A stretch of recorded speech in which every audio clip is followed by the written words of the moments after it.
નમસ્કાર, આપ જોઈ રહ્યા છો નેશન પ્લસ ન્યૂઝ. હું છું આપની સાથે હિરલ પંડ્યા. ભાવનગર શહેરના ખેડૂતવાસમાં પોલીસ પીજીવીસીએલ દ્વારા ડ્રોનનો ઉપયોગ કરીને મેગા કોમ્બિંગ ઓપરેશન હાથ ધરાયું હતું. શરીર સંબંધિત ગુનાઓમાં સંડોવાયેલા આરોપીઓના મકાનોમાં ગેરકાયદેસર વીજ કનેક્શન કાપવાની સૂચનાનું પાલન કરવા માટે તંત્રને સૂચના આપવામાં આવી હતી, જેને અનુલક્ષીને હાથ ધરાયેલ કોમ્બિંગ ઓપરેશનમાં 7 મકાનોમાં ગેરકાયદેસર વીજ કનેક્શન મળી આવ્યા હતા, જેઓના વીજ જોડાણો કાપી અંદાજે 6 લાખના દંડની નોટિસો ફટકારવામાં આવી હતી. આ દરોડામાં ભાવનગર પોલીસ અને પીજીવીસીએલના ઉચ્ચ અધિકારીઓ જોડાયા હતા.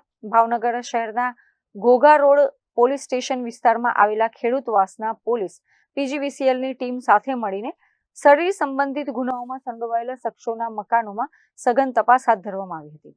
તપાસ દરમિયાન 7 મકાનોમાં ગેરકાયદેસર વીજ કનેક્શન મળી આવતા તમામ વીજ જોડાણો કાપીને અંદાજે 6 લાખના દંડની નોટિસો ફટકારવામાં આવી હતી. જિલ્લા પોલીસ વડા નીતેશ પાંડેના માર્ગદર્શન હેઠળ હાથ ધરાયેલ ઓપરેશનથી વિસ્તારમાં ભારે ચકચાર મચી જવા પામી હતી. ભાવનગર શહેરના ગુનાહિત પ્રવૃત્તિઓ પર અંકુશ લાવવા માટે કડક કાર્યવાહી હાથ ધરવામાં આવી રહી છે, જેના ભાગરૂપે ઘોઘા રોડ પોલીસ સ્ટેશન વિસ્તારમાં આવેલા ખેડૂતવાસ, ટેકરી ચોક, મેલડીમાની ધાર સહિતના વિસ્તારમાં કોમ્બિંગ અને ચેકિંગ ઓપરેશન હાથ ધરાયું હતું.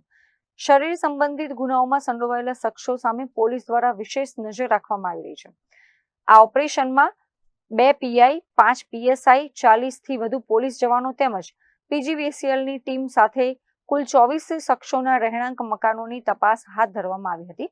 જો કે પોલીસ પીજીવીસીએલના અચાનક ઓપરેશનના કારણે સમગ્ર વિસ્તારમાં ભારે દોડધામ અને ચકચાર મચી જવા પામી હતી.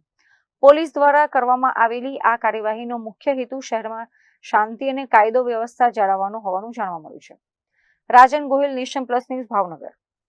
સમાચારોના સતત અપડેટ મેળવવા માટે અમારી નેશન પ્લસ ન્યૂઝની યુટ્યુબ ચેનલને સબસ્ક્રાઇબ કરો, બેલ આઇકન દબાવો અને જોડાયેલા રહો ફેસબુક, ઇન્સ્ટાગ્રામ અને ટ્વિટર પર.